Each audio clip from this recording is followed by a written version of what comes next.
इस डर से उन्होंने अपनी उन जमीनों को, जिनके पास छोटे छोटे टुकड़े भी थे, जो उनके अलावा उसके अलावा उनके पास कोई साधन नहीं था, इवन कि ऐसे भी लोग जो ढाणियों पे रहते थे घर बना के, उन घरों को भी इस डर के कि भैया सरकार ले लेगी, अब तुम्हारे पास कोई रास्ता नहीं है, रास्ता नहीं, उस डर में आके जो रेट थ्रो अवे हुआ, डायरेक्टर है, चीफ टाउन प्लानर था, डीटीपी साहब थे, एफसी साहब थे, इन सबके सिंगल डे में उस डॉक्यूमेंट पे साइन हो गए। और न्याय प्रणाली पे भरोसा है कि न्याय प्रणाली जमींदारों के हक में न्याय देगी।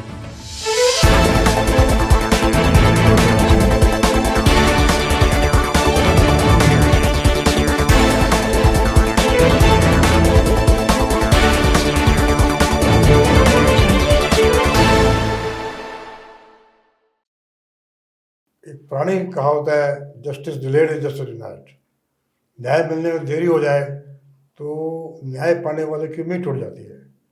ऐसा ही मामला यहाँ पे गुरुग्राम में, जिसको मिलेनियम सिटी कहते हैं, यहाँ पे गोल्ड कोर्स रोड पे उलावास, बहरामपुर, बादशाहपुर के आसपास के गांवों की किसानों का है दुख दर्द भरी कहानी है उनकी ज़मीनें हरियाणा सरकार ने एक्विजिशन के नोटिस दिए।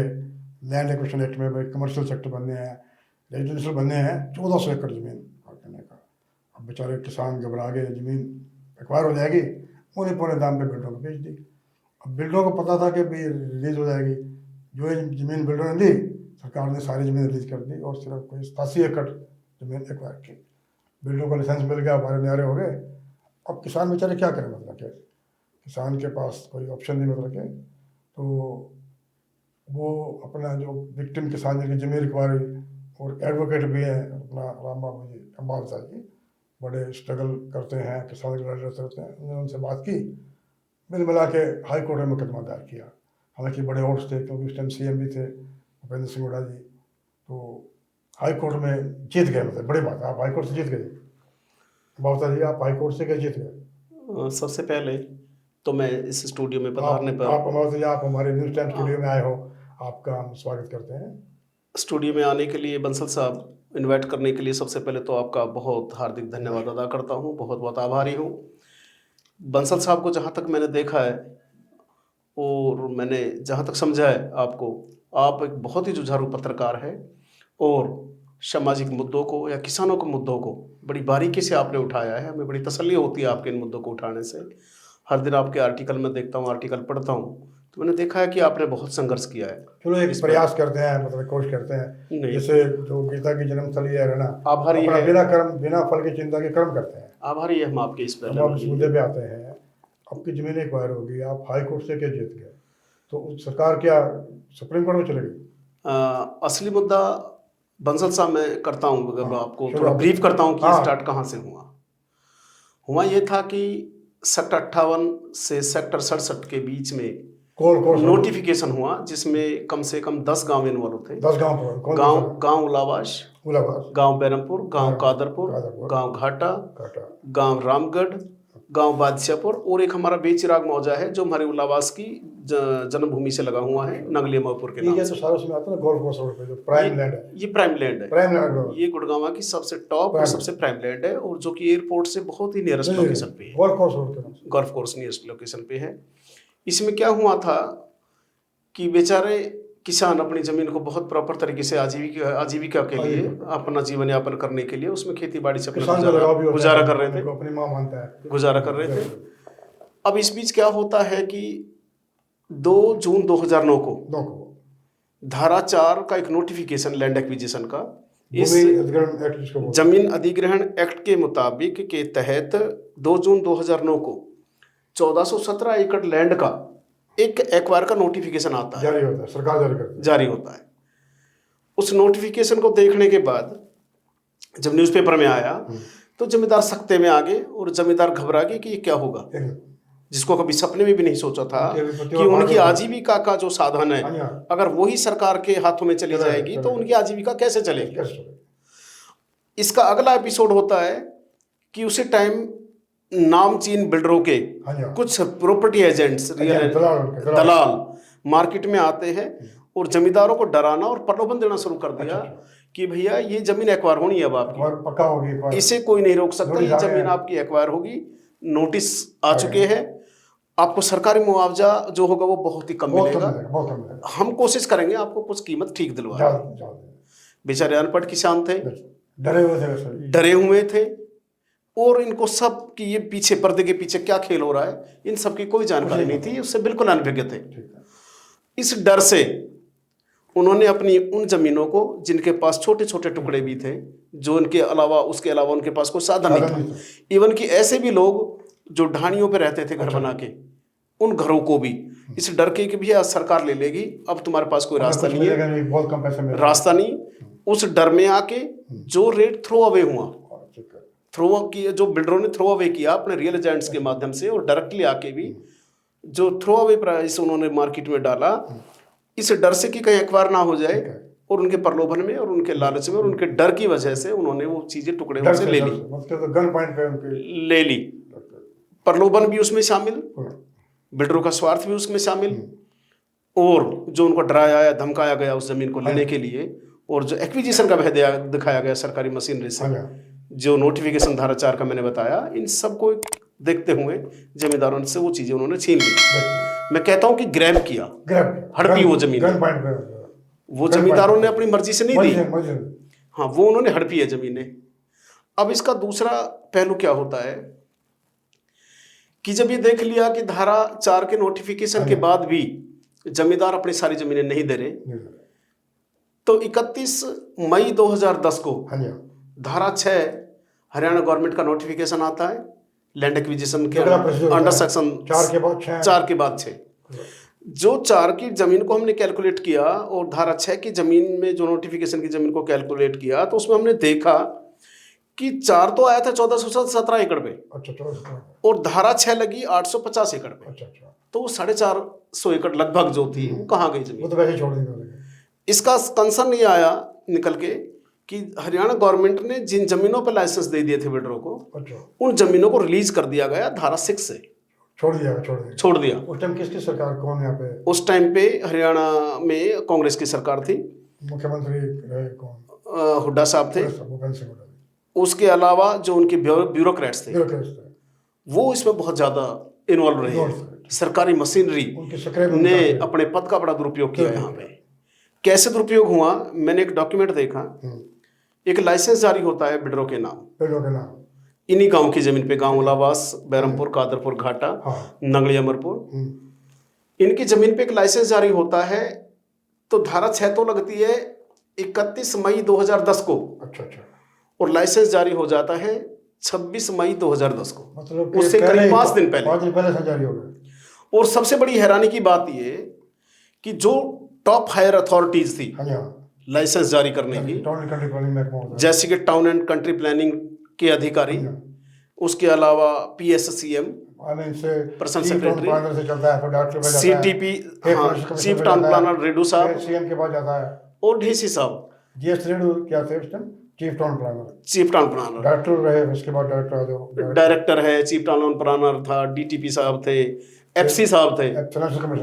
इन सबके सिंगल डे में उस डॉक्यूमेंट पे साइन हो रहे हैं कि इतने बड़े अधिकारियों ने क्या पूरी थोरो इन्वेस्टिगेशन एकदम से सारी कर ली कि जिस जमीन पे हम मानना है कि एक ही दिन में चीफ टाउन प्लानर रेड्डी साहब, फिर director town and planning TC Gupta साहब, फाइनेंशियल कमिश्नर डिस साहब के साइन होके उसी दिन CM साहब ने देख लिया, उनके PS छत्रसिंह ने नोट लिख दिया, CMSC ने अप्रूव, सारा काम एक दिन में हो गया। सारा काम एक दिन में हुआ।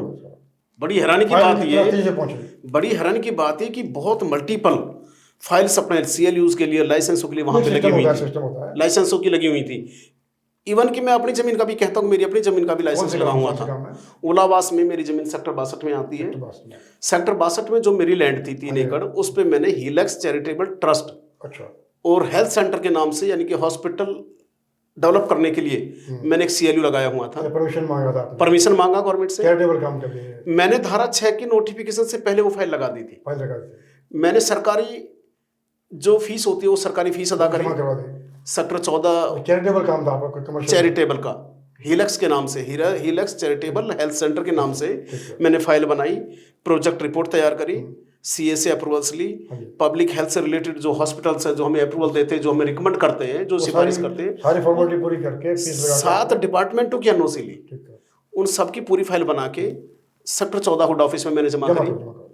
जमा करने के बाद जो सरकारी फीस थी वो अदा गई। आज का नाम HSCP हो गया, उस टाइम हुडा था। हुड्डा था, पहले हुड्डा हुआ करता था। उसके डिपार्टमेंट में मैंने जमा की, DTCP डिपार्टमेंट में। वहाँ से मेरी फाइल चंडीगढ़ पहुँचवाई मैंने। ठीक है। मगर जब चंडीगढ़ पहुँचने के बाद मेरी फाइल वापस आती है एक ऑब्जेक्शन के साथ। अच्छा अच्छा। ऑब्जेक्शन क्या लगाया उन्होंने कि जी आपकी ज़मीन के दोनों तरफ बीच में से एक रोड आता है और दोनों तरफ रोड आपका वो दोनों तरफ जमीन को डिवाइड करता है, अच्छा जी, आपकी जमीन को डिवाइड बाइफरकेट करता है। रोड। एक तो ये ऑब्जेक्शन आया। मैंने उनको डॉक्यूमेंट्स दिखाए जी कोई बाइफरकेशन नहीं, कोई रोड नहीं वहाँ पे। ऑब्जेक्शन लगा दिया, झूठा ऑब्जेक्शन रिमूव किया मैंने। उसके बाद फिर कुछ दिन के बाद उस मेरे CLU की उस फाइल को ही रद्द कर दिया जाता है, उसको डिसमिस कर दिया गया। और ये ग्राउंड लिया कि नंबर एक तो बाइफरकेशन ऑफ द रोड हाँ जी, which is being divided two parts.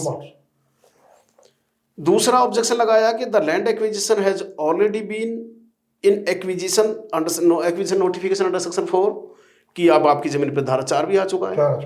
मैंने कहा कि जी मेरी धारा 4 अगर आई है तो मेरी जमीन पहले की है, तो मेरी पे धारा 4 नहीं बनता, पहले की एप्लीकेशन दिया, धारा 4 मेरी से हटाया जाए। और चैरिटेबल काम के लिए आपने। यस, मैंने चैरिटेबल के ऊपर प्रोसेस अडॉप्ट किया था। इसके अलावा मेरा कोई उस पर स्वार्थ नहीं था कि मेरे यहाँ कम से कम 10-20 गांव हैं यहाँ पे। उस टाइम पे कोई चैरिटेबल हॉस्पिटल ऐसे नहीं थे यहाँ पे। आपके दिमाग में था कि उनको एक सुविधा मिल जाए, उनको एक सुविधा मिल जाए, उनको एक ऐसी राहत मिल जाए। हर आदमी अप्रोचेबल नहीं होता शहर में जाने के लिए, गुड़गांव शहर दूर लगता है गाँव से, तो उनको एक सुविधा देने के लिए मैंने प्रयास किया था।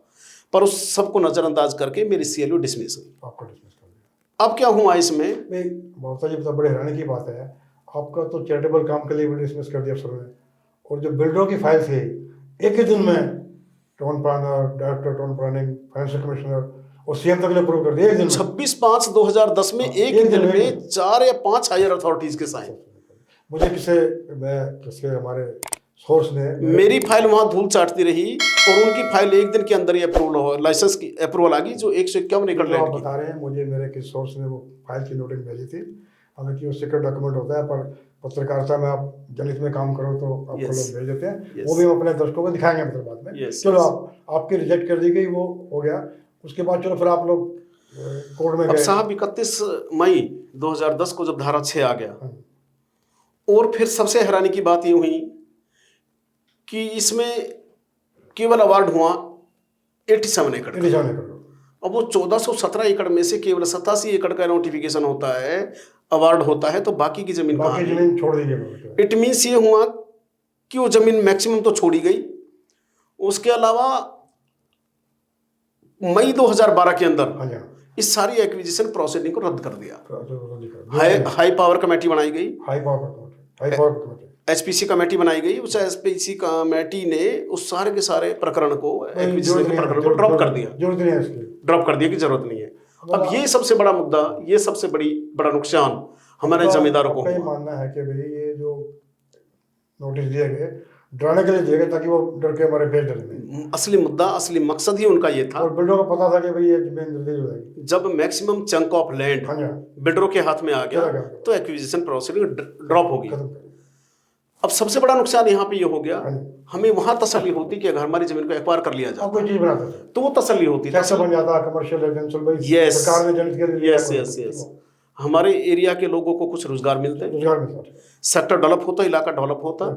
तीसरी जो बड़ी वजह होती है एक्विजिशन प्रोसीडिंग के अंदर, वो ये होती है कि अगर किसी जमींदार की जमीन को एक्वायर किया जाता है तो रिहेबिलिटेशन एंड रीसेटलमेंट पॉलिसी के तहत ऑस्टिक कोटा, बदले में कुछ प्लॉट मिलता है, ऑस्टिक कोटा के तहत बदले में जमींदारों को प्लॉट दे दिया जाता है, तो प्लॉट से भरपाई हो जाती है। एक बार होती तो एक तो एरिया का विकास होता और कोटे में उनको ऑस्टिक कोटे प्लॉट मिलते, उन प्लॉटों की कीमत से उनका गुजारा हो जाता। जिनके पास रहने की जगह नहीं थी उन प्लॉटों में रह लेते, जो ढाणियां उन्होंने उठाई तो उसमें रह सकते थे वो। ये बड़ा नुकसान हुआ। उसके बाद हम इन सबसे एग्रीव्ड होके करीब 150 किसान हाई कोर्ट में अपील करी। हमने हाई कोर्ट में अप्रोच किया, माननीय Punjab and Haryana high court में। हमारी रिट पिटीशन अलाउ हुई। रिट पिटीशन में सबसे पहले तो जस्टिस सूर्यकांत जी थे, जिन्होंने हमें सितंबर 2015 में डिस्पोजेशन का स्टे दिया, जमींदारों के हक में स्टे दिया बिल्डरों के अगेंस्ट, कि कोई भी रिस्पोंडेंट्स पार्टी या बिल्डर्स या सरकारी machinery will not dispose the land owners till the further decision. उन्होंने जस्टिस सूर्यकांत ने किसानों के अपने लैंडमार्क जजमेंट दिया। यस, स्टे दे दिया कि कोई डिस्पोजेस नहीं करेगा जमींदारों को। ये मुद्दा चलता रहा जी हमारा 2017 तक। हाँ, जो मेरी रेट पिटीशन थी वो मेरे नाम से ही थी, आपके नाम से। Ram Babu Ambawata and others versus state of Haryana and others, जिसमें हमने करीब 15 बिल्डर्स को पार्टी बनाया। 15 बिल्डर्स को, कौन से बिल्डर, कुछ नाम? बिल्डर्स में आर्यू बिल्डर है, ABW था, अर्नव बिल्डवेल था, एक हमारा क्रिस रियल टेक था, एक इसका ओनर अमित कत्याल था, मार्शल बिल्डकॉन था, जाने माने बिल्डर थे। मार्शल बिल्डकॉन था, कमांडर रियल्टर था, तो मल्टीपल सारे जाने माने जो इलाके के तो बिल्डर थे, MRMGF था, ये सारे बिल्डर को हमने पार्टी बनाया। उस दौरान जब ये प्रक्रिया चल रही थी तो हमारी रेट पिटीशन थी 20,316/2014। उसके बाद इसी के साथ एक कनेक्टेड पिटीशन चल रही थी Jainarayan versus state of Haryana के नाम से, जिसका नंबर था 8977/2 और भी चल रही थी 2014। इसी के साथ एक और चल रही थी। इसके साथ जब वो जयनारायण वाली पिटीशन में जमींदार जीत गए तो उसके अगेंस्ट सरकार चलेगी सुप्रीम कोर्ट। सारे प्रकरण को देखते हुए सुप्रीम कोर्ट की जो अपनी बेंच थी, माननीय जस्टिस अरुण मिश्रा की बेंच थी, उन्होंने इस पूरे के पूरे केस को CBI को रेफर कर दिया कि भी इसके मुद्दे को उन्होंने देखा कि कहीं ना कहीं धोखा हुआ है, कि बड़ा संगीन मामला है, धोखा हुआ है, तो उसकी थोड़ा इन्वेस्टिगेशन होनी चाहिए। पहले सुप्रीम कोर्ट ने इसको रेफर किया CBI को, उसी की तर्ज पे, उसी के सीक्वेंस में जो मेरी पिटीशन थी हाई कोर्ट के अंदर 20,316/2014, हाँ, उसको भी फिर उसी की तर्ज पे उसको भी CBI रेफर कर दिया। CBI रेफर, आपको कुछ उम्मीद हुई कि अब CBI जांच करेगी? हमें न्याय की उम्मीद जगी कि अब कुछ अच्छा होगा, कि अब अच्छा होगा। और उसके बाद CBI को तो वो मैटर भेज दिया, पर माननीय हाई कोर्ट ने हमारी जो 3 कंडीशन थी, हमने मांगा कि जी जो collaboration agreement, GPA, agreement to sell, वसीयत वगैरह, कुछ बैक डेट में जैसे भी बिल्डरों ने बहका के फुसला के जो जमीन ग्रैब करी, हड़पी, तो जो डॉक्यूमेंट साइन कराए तो उन डॉक्यूमेंट्स को भी नल एंड वॉइड डिक्लेयर कराए, या सेट असाइड करे, यस, कि माननीय अदालत उनको सेट असाइड करे। तो जब इस पे कोई फैसला नहीं आया, केवल हमारी एक कंडीशन को मानते कि CBI को रेफर कर दी, तो हमने माननीय अदालत में एक मॉडिफिकेशन याचिका फाइल करी कि ऑर्डर में कुछ दुरुस्ती दी जाए या रेक्टिफाई किया जाए। तो माननीय अदालत ने हमें बहुत अच्छा एक लिबर्टी दी कि भाई you can go and you can approach in the civil authorities and civil remedy you can approach whatever is available. चलो, उसके तहत हमने सिविल कोर्ट में फाइल कर दिया। अभी इसके अलावा जो होता है, CBI ने करीब 2 साल की थोड़ा इन्वेस्टिगेशन के बाद एक मुकदमा दर्ज किया इन्हीं बिल्डर्स के खिलाफ और सरकारी मशीनरी के खिलाफ, ब्यूरोक्रेट्स के खिलाफ, जो हायर अथॉरिटीज थी उनके खिलाफ और बिल्डर्स के खिलाफ एक मुकदमा दायर किया। मुकदमा नंबर 0002 जो दायर किया 23 जनवरी 2019 को, 23 जनवरी 2019 को। करीब उसकी 2 साल तक इन्वेस्टिगेशन हुई। उसकी रिपोर्ट इनको सुप्रीम कोर्ट में पेश 6 महीने के अंदर करनी थी, पर इन्होंने टाइम एक्सटेंड कराया क्योंकि इलाका बड़ा था, इन्वेस्टिगेशन में टाइम लग रहा था। 2 साल टाइम दे दिया। हाँ जी, तो टाइम बढ़वाया और फिर थोड़ा इन्वेस्टिगेशन। CBI की उस इन्वेस्टिगेशन से हमें बड़ी तसल्ली हुई। कम से कम 150 लैंड ओनर्स के उन्होंने बयान दर्ज किए, हर गांव में गांव ग्रामीणों को इकट्ठा करके उनका बयान दर्ज कराए, उनसे सारी चीजें क्वेश्चन आंसर लिए, उनकी क्रॉस एग्जामिनेशंस कराई। प्रमोद कुमार DSP थे, विजेंद्र जी SP साहब थे और प्रमोद जी उसमें DSP साहब थे उस टाइम पे। और विजेंद्र जी से पहले शुरुआत करी थी राजीव रंजन जी ने, जो उस टाइम पे SP साहब। आपके बयान लिए, किसानों के सारे बयान लिए। मुझे ख्याल है मैं भी आया था, तो आपके बयान दे रहे थे चुपचाप। यस, मैं चुपचाप बैठ गया था, तो उनको लगा कि कोई अखबार वाला क्यों नोट कर रहा है। हाँ जी, उन्होंने अपने कैसे SHO को भेजा मुझे पूछने के लिए, आप कौन हो। फिर मैंने बताया कि मैं जनरल बंदा हूँ, मैं कोई क्रिमिनल बदमाश नहीं हूँ। फिर उन्होंने कहा ठीक है। उस टाइम पे बिल्कुल आप मौजूद थे। साहब ने कहा था कि भाई हालांकि बड़े हमारे पे कोई प्रेशर नहीं है, माननीय सुप्रीम कोर्ट के आदेश पर न्याय करेंगे। यस, बिल्कुल यही था। DSP साहब ने बोला। हाँ, तो उस टाइम पे CBI की टीम ओलावास गांव में भी आई थी, बुलाई गई थी, ओलावास में और बैरमपुर में भी आई थी, कादरपुर भी गई थी, रामगढ़ में भी गई थी और घाटा गांव में भी गई थी। तो सभी जमींदारों को इकट्ठा करके जो एग्रीव्ड थे उनके पक्ष को सुना, उनके पक्ष को सुन के उनके आधार पे देखा कि कहाँ गड़बड़ी हुई है। अब अफेक्ट ये हुआ कि जो FIR दर्ज हुई, आफ्टर थोरो इन्वेस्टिगेशन FIR दर्ज होगी, तो हमें ये था कि भाई पता नहीं अब आगे का क्या रहेगा, कि चार्जशीट इनके खिलाफ पेश होगी कि नहीं होगी। 31 मार्च 2020 को माननीय CBI कोर्ट में हमारी एजेंसी CBI ने उनके खिलाफ चार्जशीट पेश कर दी, बिल्डरों के खिलाफ और ब्यूरोक्रेट्स के खिलाफ चार्जशीट पेश कर दी। जो चार्जशीट पेश हुई 2 बिल्डरों के खिलाफ, कमांडर रियल्टर और क्रिस रियल्टेक, अमित कत्याल, और 3 ब्यूरोक्रेट्स थे जिसमें जीएस रेड्डू साहब और एक सतीश अरोड़ा और एक राजवीर सिंह, जो डीटीपी, एसटीपी और सीटीपी थे। उनके खिलाफ एफआईआर दर्ज हुई। इनके खिलाफ चार्जशीट पेश हुई और चार्जशीट पेश होने के बाद में बिल्डर चले गए हाई कोर्ट। हाई कोर्ट इसलिए गए, उन्होंने एक ये मुद्दा उठाया कि जी चार्ज फ्रेम करने के दौरान हमें सुना नहीं गया, हमारा पक्ष नहीं सुना गया। हाई कोर्ट में फिलहाल वो proceeding day to day hearing पे है। अभी 2-3 दिन पहले माननीय हाई कोर्ट के जस्टिस जो जिसमें बेंच में हमारा ये pending matter Punjab and Haryana, वो छुट्टी पे थे, तो मंडे में लगा हुआ है मैटर। तो आई थिंक सो कि मंडे को फिर से इस पे सुनवाई होगी। और हाई कोर्ट में सीबीआई में हमारा केस अभी फिलहाल पेंडिंग है, अभी हम चल रहा है। पर एक चीज का दर्द और दुख आज भी हमें है कि बहुत लंबा टाइम गुजर चुका, 15 साल के करीब हो गए, कि 2009 में एक्विजिशन, 2010 में सेक्शन 6 नोटिफिकेशन, 2012 में एक्विजिशन ड्रॉप, तब से लेके आज तक हम अपनी जमीनों को बचाने के लिए संघर्ष कर रहे हैं और इस लड़ाई को लड़ रहे हैं 15 साल के करीब। अब जस्टिस पे और न्याय पे और माननीय अदालतों पे, दीवानी अदालत, चाहे वो जिला अदालत हो हमारी, चाहे हमारी वो हायर अथॉरिटीज हाई कोर्ट हो, चाहे हमारे सुप्रीम कोर्ट हो, हमें भरोसा है न्याय प्रणाली पे। पर दुख इस बात का है कि बहुत लंबा टाइम लग रहा है। ये बड़ा खर्चीला भी है ये हाई कोर्ट में जाना, सुप्रीम कोर्ट में जाना। इसलिए बस कहीं ना कहीं ये दर्द हमारे दिल में है कि कहते हैं कि एक सिद्धांत है कि जस्टिस डिले जस्टिस डिनाइड। तो बस ये है कि अगर जितना लंबा खींचेगा तो उसमें न्याय की उम्मीद उतनी हल्की होती चली जाती, टूट जाएंगे। तो अब क्या दशा है किसानों की जमीन, मतलब जैसे चली बिल्डरों की, अब क्या हाल होता है उनके? अब जो जमीन हाई कोर्ट ने उसका दिया था, ऑर्डर किया था कि डिस्पोजेस ना करें, सीबीआई में आने के बाद कुछ जमींदारों के पास तो वो जमीन अवेलेबल है। और एक दो हमारे गांव के है, रामफल के बच्चे हैं, तेजी वगैरह, तेजी, चिमन, डालचंद, सतवीर, हरी, इनकी जमीन को जबरदस्ती बिल्डर ने डिस्पोजेस करके और जमीन कब्जे में कर दिया। और इन्होंने फिर उनके खिलाफ केस फाइल किया हुआ है, मगर बिल्डरों ने उनके खिलाफ भी शिकायत कर दी और एफआईआर दर्ज करा दी। जब जबरदस्ती कब्जा के लिए और जो हाथापाई हल्की हुई वहां पे, जब जमींदारों ने एफआईआर दर्ज कराने के लिए पुलिस में गए तो पुलिस ने कुछ नहीं सुना उनका। आज तक जमींदारों की not a single FIR was lost against the builders. Gurgaon builder ने जबरदस्ती जमीन हथियाई उनकी गुंडागर्दी से, और किसानों का केस भी दर्ज नहीं किया गया, केस भी दर्ज नहीं हुआ किसानों का against the builders. Haryana police कहती है सेवा सुरक्षा है, मतलब कि किसानों के साथ पर्चा भी दर्ज नहीं किया। यस, मेरी अपनी जमीन पे भी कब्जे के लिए प्रयास हुआ। ब्रह्मा सिटी का क्रिस कत्याल, क्रिस रियल्टेक, उसके ऑनर अमित कत्याल ने हायर अथॉरिटीज, हायर पॉलिटिशियंस के माध्यम से बड़ा दबाव बनाया। गुड़गांव कमिश्नर के यहाँ पे दबाव बनवाया हमारे ऊपर, डीसीपी साहब को इन्वॉल्व किया, एसएचओ को इन्वॉल्व किया, और उन्होंने हमें बुलाया, हमारा बयान दर्ज कराया। हमने कहा कि जी हमारी अपनी जमीन हम कब्जा नहीं देंगे, कब्जा नहीं दे सकते हम। उसके बारे में हम कम से कम 150 जमींदार हमारे गाँव के, आसपास के गाँव के सब इकट्ठे होकर सीपी साहब के पास गए। उन्होंने हमारा पक्ष सुना और उन्होंने हमें ये राहत दी कि सीबीआई इंक्वायरी चल रही है तो किस बात का कब्जा। फाइनली वो कब्जा आज भी हमारे पास है।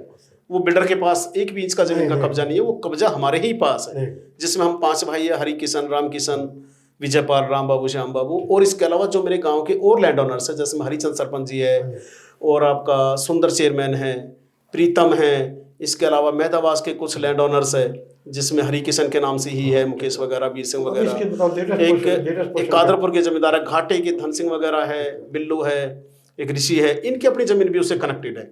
अब एक समस्या और आई हमारे सामने कि जो घाटा गांव के जमींदार थे, जो हमारे इसी केस के साथ पेटिशनर थे, अलग पेटिशन में, केस उनका भी सीबीआई वाला था, मुकदमे में उनके में भी वही वायलेशन था जो सभी के लिए था, हमारे लिए था। अब उनकी जमीन आईरियो पे थी, कमांडर रियल्टर पे, कमांडर रियल्टर का और M3M का आपस में पता नहीं क्या हुआ, M3M ने वो शायद परचेज कर ली। अब जबरदस्ती उनको खदेड़ा जा रहा है वहां से, जबरदस्ती कब्जा लिया उनसे। वो बेचारे पुलिस में धक्के खाए, अदालतों में धक्के खाए, अभी तक तो कोई न्याय मिला नहीं, अभी तक कोई समन्वय उनकी नहीं हुई है। अब हो क्या रहा है, सबसे बड़ी बात जहां तक मैं देखता हूँ बिल्डरों का, नहीं अभी मानना के जो शत्रुजीत कपूर है डीजीपी, सुना बड़े सख्त अफसर मिले आप उनको कभी, जो हरियाणा के डीजीपी है, किसान लोग उनको? अभी हमारी कपूर साहब से मुलाकात नहीं हो पाई है, हालांकि बहुत जल्द हम कपूर साहब से मिलेंगे इस सिलसिले में कि जो जिम्मेदारों को अच्छी छवि है, सुना न्याय करते हैं। नहीं, मैंने उनके बारे में सुना है, बहुत ही अच्छे अधिकारी है और उनसे हमें बहुत ज्यादा उम्मीद है कि वो हमें न्याय अच्छा देंगे, जमींदारों को न्याय देंगे, किसी को बेदखल नहीं कराएंगे। जिसके पास जो कब्जा वो कब्जा उसी के पास रहेगा। और जब तक कि हमारी ये लड़ाई लड़ी जा रही है जैसे कि हमारा सीबीआई वाला मैटर हो गया, समझ गया। उसके अलावा सिविल कोर्ट में हमने सिविल लिटिगेशंस फाइल कर रखे उन डॉक्यूमेंट को नल एंड वॉइड डिक्लेयर कराने के हाँ लिए। जी। जब तक कि ये फैसले उनका हो फैसला नहीं तब होता, तक कोई उनको कब्जा नहीं। तब तक हमारी जमीन पे या मेरे साथ कनेक्टेड जो और लैंड ओनर्स हैं उनकी जमीनों से बेदखल ना किया जाएगी। और न्याय प्रणाली में भरोसा है कि न्याय प्रणाली जमींदारों के हक में न्याय देगी। ममता जी, आप हमारे स्टूडियो में आए, आप संघर्ष करते रहे हो किसानों के लिए, और हमें अच्छा लगा आपने अपनी बात कही। आपकी बात हम दर्शकों तक पहुँचाएंगे। उम्मीद है कि सीबीआई के अफसरों पे और भी बात पहुँचेगी, और हम भी परमात्मा से दुआ करते हैं कि न्याय मिले। टूट जाता है बंदा बदल के ना, 15 साल टूट जाता है, टूट बड़े जाता बड़े लोग टूट जाते हैं, हम किसान तो बेचारा टूट जाता है। पर बंसल साहब, ये हमारा वादा है कि हम टूटेंगे नहीं टूटेंगे और बिखरेंगे भी नहीं। ये आपने बड़ी अच्छी बात की, टूटेंगे नहीं, बिखरेंगे नहीं। हम संयुक्त लड़ाई लड़ेंगे। लड़ाई। 8 गांवों की लड़ाई है, सेक्टर 58 से लेकर सेक्टर 67 तक की लड़ाई है। गोल्फ कोर्स रोड के 8 गाँव, गोल्फ कोर्स को रोड के 8 गांव, गाटा- और हमारी अपनी मातृभूमि है। घाटा गाँव, हमारी अपनी मातृभूमि मातृभूमि है। है। हमसे जबरदस्ती जो साइन करके हमारे साथ जो बहका के और जमीनें जो हड़पी, ये बिल्कुल कानून का उल्लंघन है, बिल्कुल पॉलिसीज का उल्लंघन है। आप इस पे आखिरी दम तक लड़ेंगे। आखिरी दम तक लड़ाई लड़ेंगे, बिल्कुल पीछे नहीं हटेंगे इसमें। नमस्कार। बहुत बहुत धन्यवाद बंसल साहब आपका।